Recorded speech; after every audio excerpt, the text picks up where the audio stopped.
Era dhe Arditi, të cilët dukeshin si çifti i ëndrave në dasmën e tyre luksoze, përjetuan një surprizë të tmerrshme kur Arditi u zhduk pak minuta pas fjalës po në altar. Të ftuarit dhe nusja mbetën të tronditur, ndërsa Era gjeti një letër të shkurtër dhe gjurmë balte që tregonin se Arditi ishte larguar qëllimisht.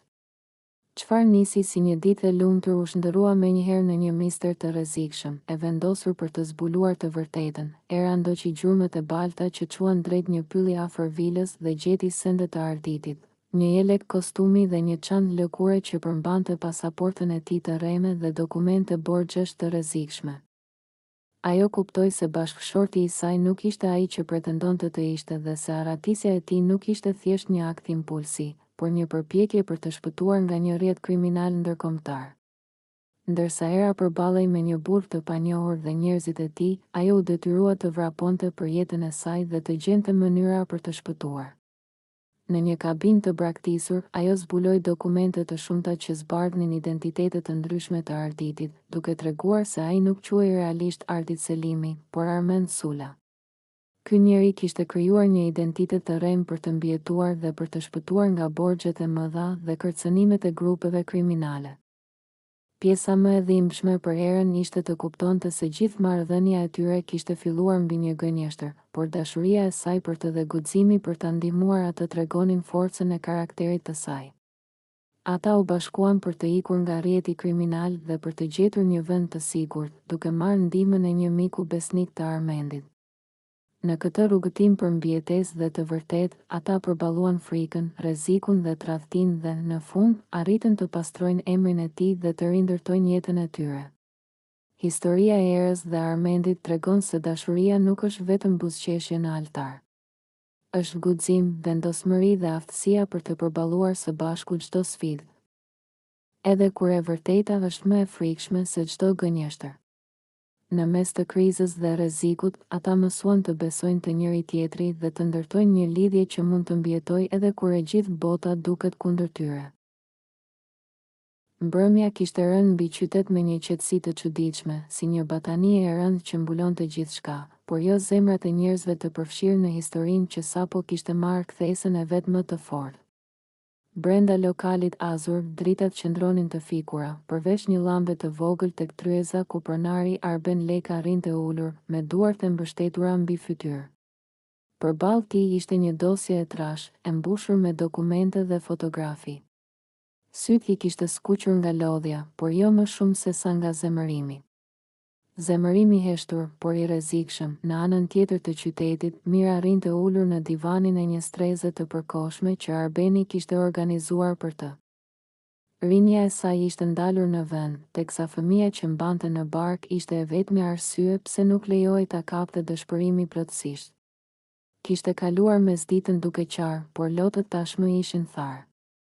Brengat jo, në dhomën pranë, infermierja që pronari kishte sjell për të marrë kujdesin e saj dilte her pas here, duke kontrolluar tensionin, temperaturën, duke e pyetur nëse e ndjente ndonjë dhimbje. Mira përgjigjej me zë të ulët, duke u sforcuar të qëndronte e qetë, por sa herë mbyllej dera, fytyra e saj përhapej në një grimcë frike që nuk e mbante dot brenda, dhe ndërkohë, shumë larg nga qetësia shtirur, milioneri Adrian Vora ecte në përzyrën e tij lart në pallatin më luksoz të qytetit. Këmbët I bënin shurmë mbi dyshemen e mermerit. Ishte I tensionuar, shumë më tepër se sa tregonte jashtë. Asnjë njeri I ftohtë dhe arrogant si ai nuk mund ta shpërfillte faktin që videoja e sjelljes së tij kishte filluar të përhapej në media. Ai nuk e dinte ende se kush e kishte filmuar, por kishte vetëm një dyshim, pronarin e lokalit, Arben Leka. Mërmëriti me zë të ulët, me një buzëqeshje të hidhur, nuk e di me kë po luan. Ai shkeli butonin dhe sekretarja hyri menjëherë, merre avokatin tim në telefon. Të vi urgjent. Mira, nata më e gjatë, Mira rrinte shtrirë në krevatin e butë të strezës, duke shikuar tavanin. Dritarja e vogël e dhomës përhapej në një dritë të zbeth hënë. Ajo preku barkun me kujdes dhe fshfërinte me zë të ulët, mos u shqetëso. Mami është këtu. Mami nuk të lë. Tensioni I asaj dite e kishte lodhur aq shumë sa mendimet I vinin të mjegullta. Por një gjë I vërtitej në mendje pa pushim, reagimi I pronarit. Ai burr që gjithmonë kishte qenë i drejtë, i qetë, i heshtur. Ishte bërë një stuhi. Pse? Pse aq shumë? Pse aq i prekur nga ajo që i ndodhi? Ishte thjesht drejtësi e tij si njeri apo kishte diçka më shumë? Jo, Mira, i tha vetes. Mos fillo të mendosh gjëra të gabuara. Ai thjesht është njeri i mirë. Por zhytja në mendime nuk e shpëtonte dot nga frika që Adrian mund të merrte hak. Ajo e njihte. E kishte parë mënyrën se si e shihte botën, si një vend ku paranë dhe fuqinë i përdorte si instrumente për të kontrolluar njerëzit. Në sytë e tij, ajo nuk ishte gjë tjetër veç se një shërbëtore e parëndësishme. Një askushi, ndërkohë ndjeu një trokitje të lehtë. Mira? Pyeti infermierja me një zë të butë. Po, ke një vizitor. Nuk të detyron njeri ta takosh, por tha se është i rëndësishëm. Mira ngriti kokën menjëherë. Arbeni? Pyeti me zë të ulët. Infermierja dha me kokë. Mira u ngrit ngadalë dhe veshi rrobën e butë që i kishin lënë në karrige. Kur hyri në dhomën tjetër, e gjeti Arbenin që rrinte në këmbë. Me duart në xhepa dhe me fytyrën e mbushur me një lloj lodhjeje të brendshme. Nuk do të rri shumë, tha ai. Doja vetëm të sigurohesha që je mirë. Jam. Më mirë se sa më parë. Faleminderit. Më shpëtove. Ai uli kokën. Nuk të shpëtova vetëm prej asaj që ndodhi, por edhe prej asaj që ai kishte ndërmend të bënte. Mira ngriti vetullat. Ç'do të thotë? Arbeni e pa drejt. Adrian Vora e ka ndjekur dosjen tënde. E di kush je. E di që je shtatzën. Dhe sipas burimeve të mia, është përpjekur të zbuloj kush është babai i fëmijës. Fjala babai e goditi Mirën si një thikë. Ajo uli kokën menjëherë. Nuk ka rëndësi kush është babai, tha ajo me zë të dridhur. Fëmia është i imi. Dhe unë do ta rris vetë. Pa e ditur ai apo askush tjetër, Arbeni i afroi një dosje të hollë. Kam marrë masa. Mbrëm kam përgatitur një kërkesë për hetim penal kundër tij. Edhe për sulm fizik, edhe për diskriminim, edhe për tentativë presioni ndaj një punonjëseje shtatzën. Por dua ta nënshkruash vetëm nëse ti dëshiron. Ajo u shtang. Unë nuk dua të lashe. Kam kaluar shumë. Arbeni uli kokën. E kuptoj. Por ai njeri nuk do ndalet. Dhe gjithçka që bëri sot, s'ka qenë gjëja më e rëndë që ai ka bërë. Mira ngriti kokën ngadalë. Çfarë? Do të thuash? Arbeni mori një frym të thellë. Nëse dua të mbroj, duhet të dish të vërtetën. Adrian është i rrezikshëm. Shumë më i rrezikshëm nga sa mendon ti dhe e ka përdorur pushtetin për vite të tëra për të shkatëruar jetë. E sot donte të shkatëronte edhe tënden. Sytë e Mirës u mbushën me lot. Po pse? Pse po bën kaq shumë për mua? Ai heshti. Dhe pastaj tha me një zë të ulët, sepse dikush shumë i rëndësishëm për mua kaloi diçka të ngjashme. Dhe unë nuk bëra dot asgjë për ta ndaluar. Nuk do ta lejoj të ndodh përsëri. Adrian, plani i errët. Në anën tjetër të qytetit, Adrian priste avokatin në zyrën e tij. Sa herë që e kujtonte skenën e lokalit, syt I mbusheshin me një lloj urrejtjeje të ftohtë. Kamarierja e mallkuar. Dhe ai pronar I vogël po thonë se do më dërgojnë në gjyq. Ishte absurd. Ishte ofendues. Kur dera u hap, avokati hyri me dosje në dorë. Çfarë kemi? Pyeti Adrian. Ka nisur shpërndarja e videos, zoti Vora. Opinioni publik po shpërthen. Sidomos për faktin që ajo ishte shtatzën. Adrian kafshoi dhëmbët. Do e shuaj atë histori. Do e shuaj që nga rënjët. Bëni ç'të duhet, avokati e vështroi me hezitim, po pronari. Ai mund të ketë prova të tjera. S'ka rëndësi, tha Adrian. Gjithçka ka një çmim. Edhe heshtja e tij, ai buzëqeshi, një buzëqeshje që paralajmëronte stuhi. Arbeni, plani për t'i dalë përpara të ardhmes. Pasi u kthye në zyrën e lokalit, Arbeni ndezi llambën, hapi dosjet dhe nisi të shkruaj. Duart I dridheshin pak. Jo nga frika, por nga vendosmëria, ai kishte gjetur diçka të rëndësishme në të shkuarën e Adrianit, një transakcion të dyshim që lidhej me zhdukjen e një punonjëseje të hotelit të tij para 2 vitesh. Një histori e mbyllur shpejt. Shumë shpejt, nëse Adrian përpiqej të sulmonte Mirën, ai do të përgjigjej, por ndërsa shkruante, dera u hap me forcë. Ishte një burr i veshur me të zeza, zoti Leka, duhet të vini me mua. Tani, Arbeni e ngriti kokën ngadalë. Nuk bëri asnjë hap prapa. Kjo është kërcënim, burri nuk foli, thjesht shtyu derën dhe hyri. Arbeni u ngrit në këmbë. Nëse je dërguar nga Adrian, i thuaj se nuk kam ndërmend të tërhiqem. Burri nxori një letër, është thirrje zyrtare. Nga prokuroria. Jo nga Adrian, Arbeni u shtang. Pse? Burri ngriti supet, thuhet se ka nisur hetim ndaj jush. Për shpërdorim detyre dhe fshehje të ardhurash. Kjo është një procedurë e nisur sot, Arbeni e kuptoi menjëherë. Adrian kishte lëvizur i pari, në të njëjtën kohë, Mira përballet me frikën më të madhe, teksa po përgatiste krevatin, infermierja hyri me nxitim, Mira. Ka një makinë të zezë jashtë. Po rrin aty prej 10 minutash, Mira ngriti kokën e trembur. E di kush është ai që po të ndjek? Pyeti infermierja me zë të ulët. Mira mori frymë me vështirësi. Ajo e dinte, Adrian kishte gjetur vendodhjen e saj. Ajo mbajti barkun, ndjeu fëmijën të lëvizte, si të kërkonte siguri. Zonjë, duhet të mbyllim dritaret, tha infermierja. Unë po thëras policin, por Mira tunte kokën. Jo. Mos bëni shurm. Ai është i rrezikshëm. Nuk dua të përfshi askën tjetër. Ajo ndezi celularin. Duart i dridheshin, e dinte kë duhet të thërriste Arbenin, por nuk i dilte zëri. Në atë moment, porta e jashtme e oborrit u hap ngadalë. Dhe hapat e dikujt u dëgjuan duke ardhur drejt shtëpisë. Faleminderit, Arben. Për çdo gjë, ai ngriti syt, nuk ke nevojë të më falenderosh. Unë thjesht po bëj atë që nuk munda ta bëj dikur. E nesërmja, fundi i një epoke. Dhe fillimi një tjetre. Në mëngjes, lajmi shpërtheu, milioneri Adrian Vora nën hetim për zhdukje punonjëseje dhe sulm ndaj kamarieres shtatzën. Videoja ishte kudo, opinioni publik shpërthente, partnerët e biznesit të Adrianit filluan të tërhiqeshin një nga një. Ai u mbyll në zyrë, duke kuptuar se loja kishte mbaruar, ndërsa në anën tjetër të qytetit, Mira dhe Arbeni hynë në prokurori.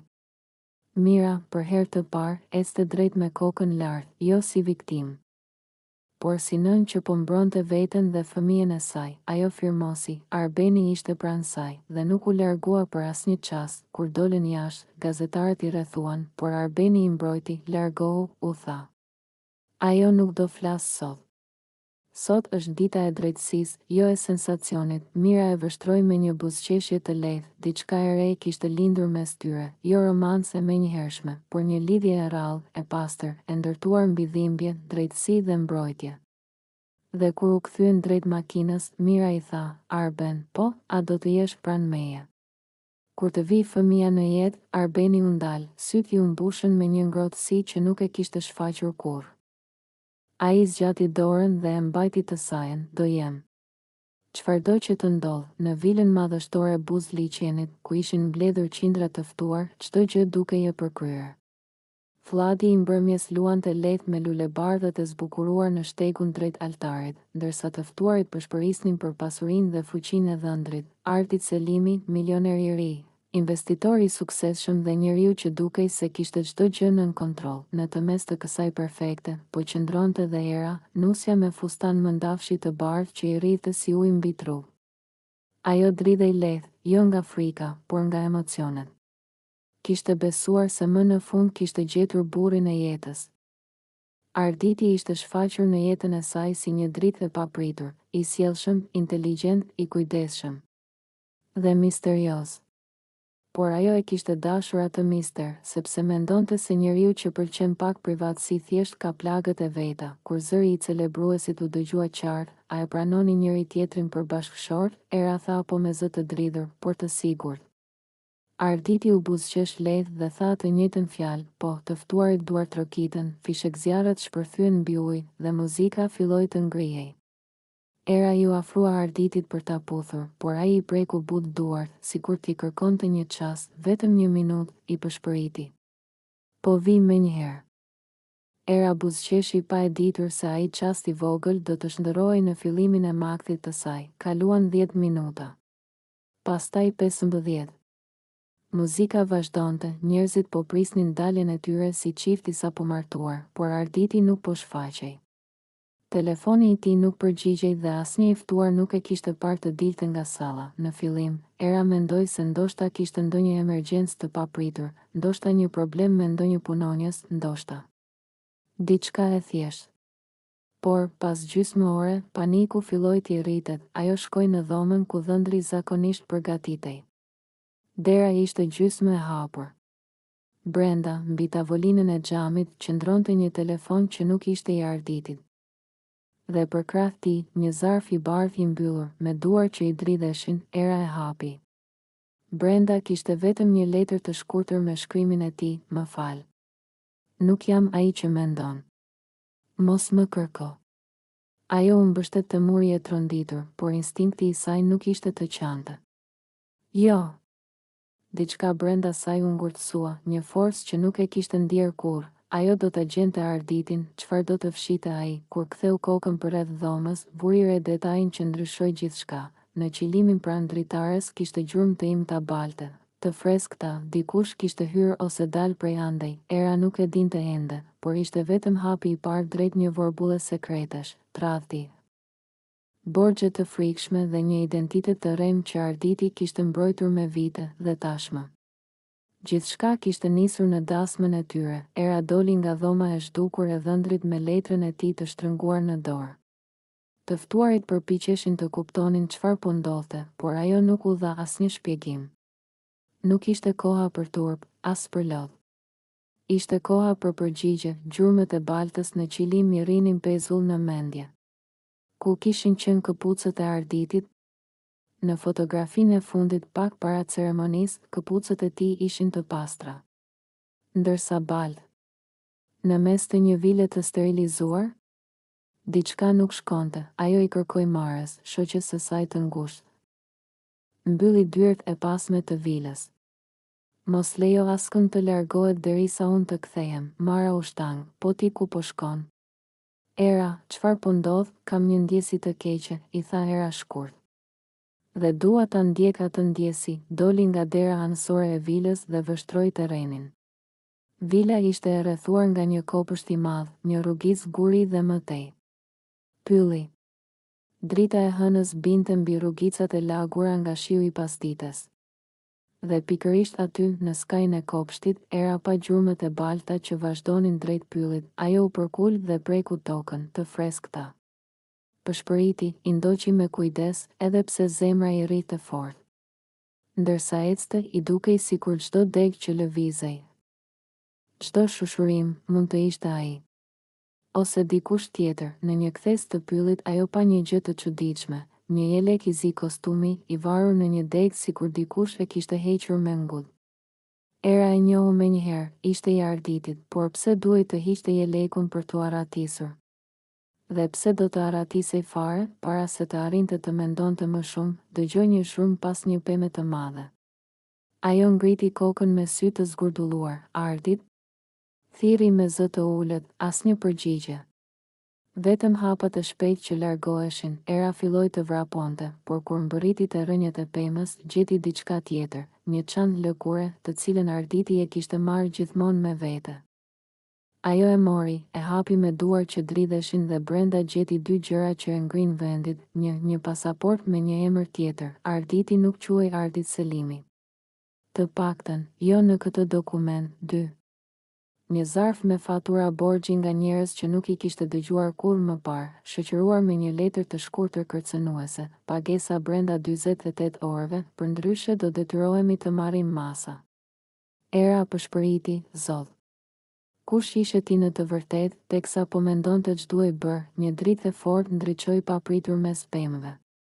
Era u kthye e tronditur, një makinë e zezë me targa të huaja po I afrohej ngadalë, në heshtje. Një makinë që nuk ishte e vilës dhe që nuk duhej të ishte aty.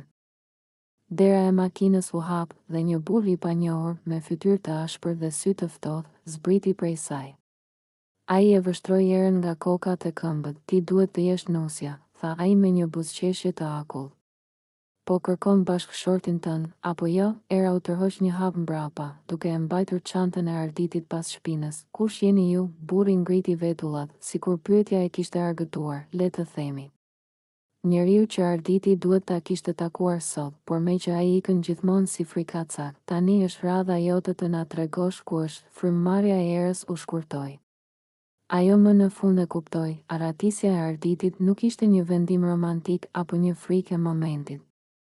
Ai po ikte për t'i shpëtuar dikujt shumë më të rrezikshëm, dhe tani rreziku kishte ardhur drejt te ajo. Era qëndroi e ngrirë përballë burrit që sapo kishte zbritur nga makina e zezë. Ai nuk dukej thjesht i rrezikshëm, dukej i mësuar me ndjekje, me dhunë, me njerëz që zhduken pa lënë gjurmë. Dhe Era e kuptoi menjëherë se ai nuk ishte aty për të biseduar. Më lër të kaloj, tha ajo me zë të ulët, duke mbajtur çantën e Arditit fort. Burri buzëqeshi sikur po e shijonte frikën e saj. Nuk dua të lëndoj. Por nuk më lë zgjedhje. Ai duhet të na kthente diçka shumë të rëndësishme. Dhe nëse ai është zhdukur, atëherë je ti personi i fundit që mund të na çojë tek ai. Ai i bëri shenjë dy burrave të tjerë që dolën nga pas pemëve, gati të heshtur, të stërvitur. Era ndjeu si ikën ngjyra e fytyrës. Kjo nuk ishte më thjesht një zhdukje. Ishte një rrjet krimi. S'di asgjë, tha ajo, duke u përpjekur të ruajë qetësinë. Arditi është zhdukur për mua, po aq sa për ju. Burri u afrua me hapa të ngadalë. Po, por ti je gruaja e tij. Njerëzit zakonisht tregojnë diçka. Qoftë edhe pa e ditur, ai i rrëmbeu çantën nga duart dhe e hapi. Pasaporta e reme, faturat e borxheve, zarfi me kërcënimin, sytë e tij u ngushtuan, idiot.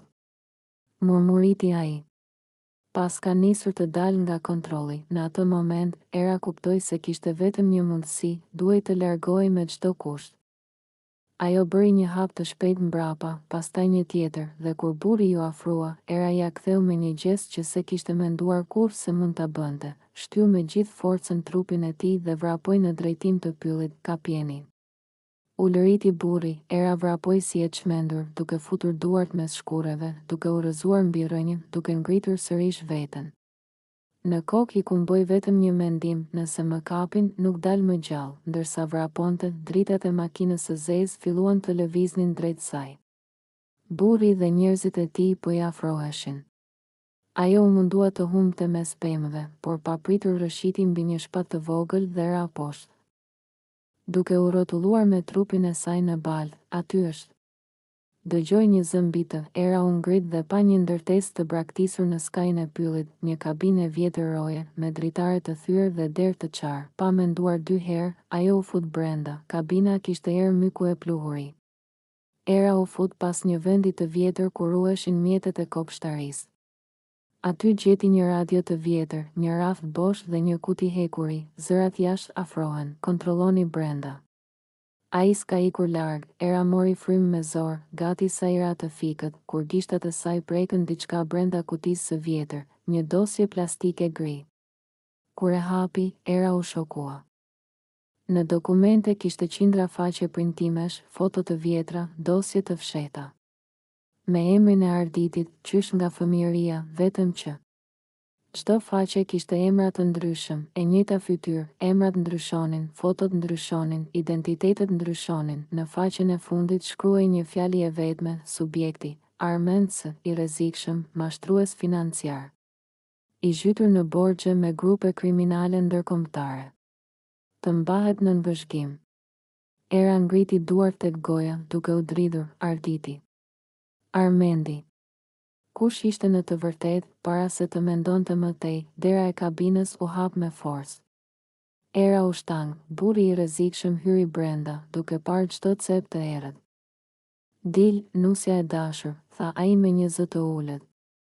Sa më shpejt të flasim, aq më pak dhimbje do të kesh. Era u shtrëngua pas raftit, me dosjen në duar, pastaj një zhurmë e fortë shpërtheu jashtë, një makinë tjetër. Drita të forta. Dikush bërtiti. U dëgjuan hapa të shpejt, zëra që u përplasën me njëri tjetrin, dhe pastaj një zë që Era nuk e kishte menduar kurrë se do ta dëgjonte më. Era, dil shpejt. Nuk kemi kohë, ishte. Arditi, por jo ai Arditi që kishte njohur. Zëri i tij ishte i ngarkuar me panik, me frikë. Dhe me diçka tjetër, të vërtetën që ai nuk kishte treguar kurrë. Era nuk mund ta besonte se po e shihte Arditin përpara saj. I palënduar, me fytyrën e mbushur me lodhje dhe panik. Por diçka tek ai kishte ndryshuar. Ai nuk ishte më burri i saj i ëndrave. Tani duke i vogël, i ekspozuar dhe i rrezikuar. Era, tha ai, zëri i tij i dridhur, duhet të dëgjosh gjithçka. Gjithçka nga fillimi. Nuk mund të gënjej më. Era e shikoi me sy të zgurdulluar, duke mbajtur fort dosjen e tij në duar. Po flas, vazhdoi ai. Unë nuk jam Ardit Selimi.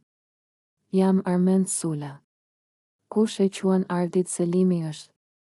Një identitet i rrem që më shërbeu për të mbijetuar. Era u tërhoq pak hap mbrapa, por kur paniku nuk e përfshiu, kërkoi sqarim. Pse?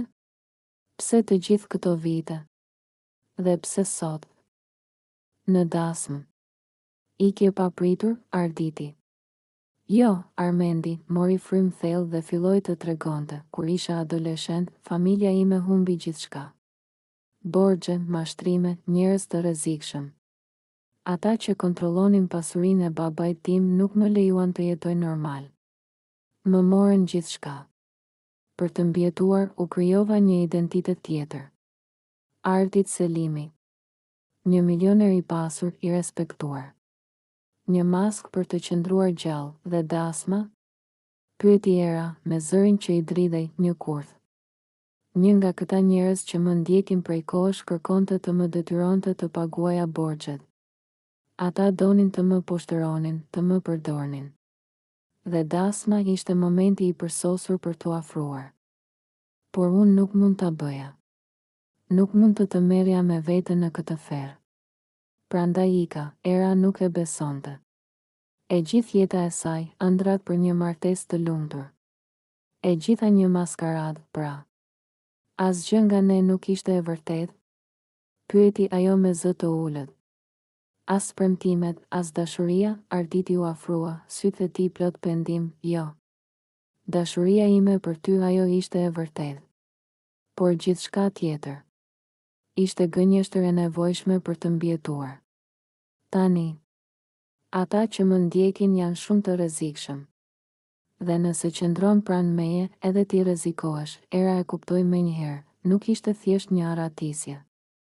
Arditi Armendi ishte në mes të një rrjete kriminal ndërkombëtar. Me borxhe të mëdha dhe identitete të rreme. Çdo hap i tij, çdo vendim, kishte pasur një qëllim, të mbijetonte. Dhe ajo kishte rënë në mes të këtij labirinti pa e ditur. Çfarë do bëjmë tani? Pyeti Era, duke e shtrënguar dosjen. Të ikim, tha ai, duke i dhënë dorën. Të gjejmë një vend të sigurt.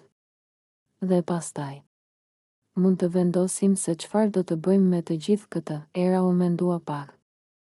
Një pjesë e saj dëshironte të ikte, të lante të gjithë tradhtinë dhe gënjeshtrën.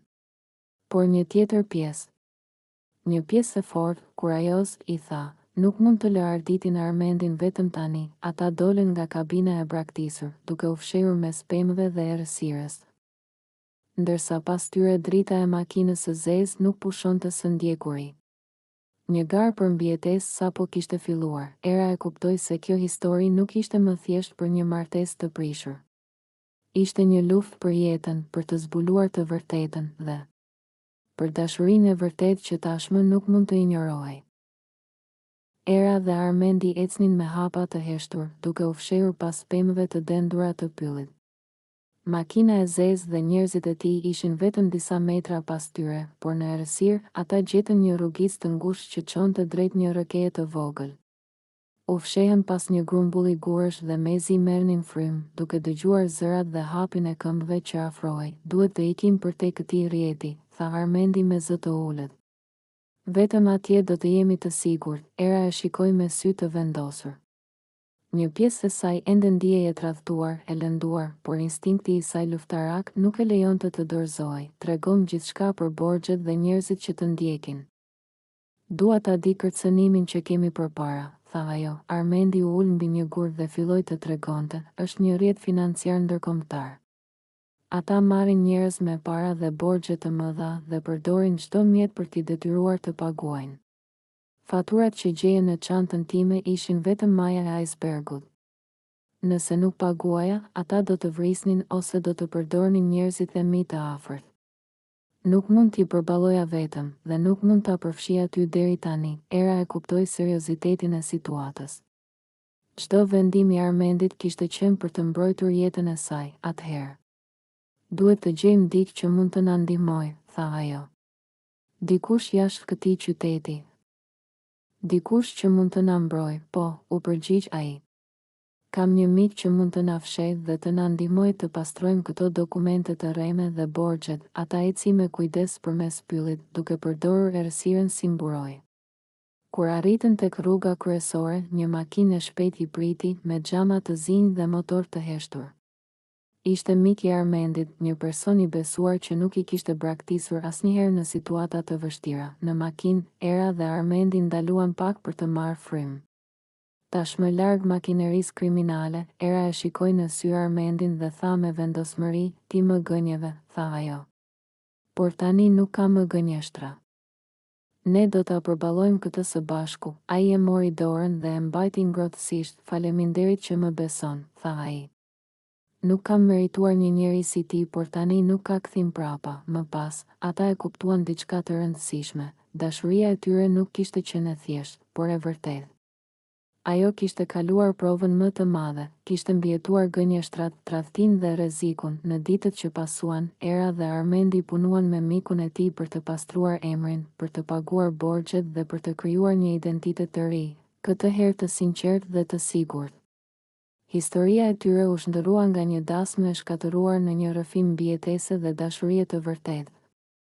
Ku dy njerëz mësuan të qëndrojnë bashkë edhe kur e vërteta është më e frikshme se çdo gënjeshtër. Në fund, Era kuptoi se dashuria nuk është vetëm buzëqeshje dhe premtime në altar. Është guxim, mbështetje dhe aftësia për të përballuar së bashku gjithçka që jeta sjell, edhe kur gjithë bota duket kundër teje.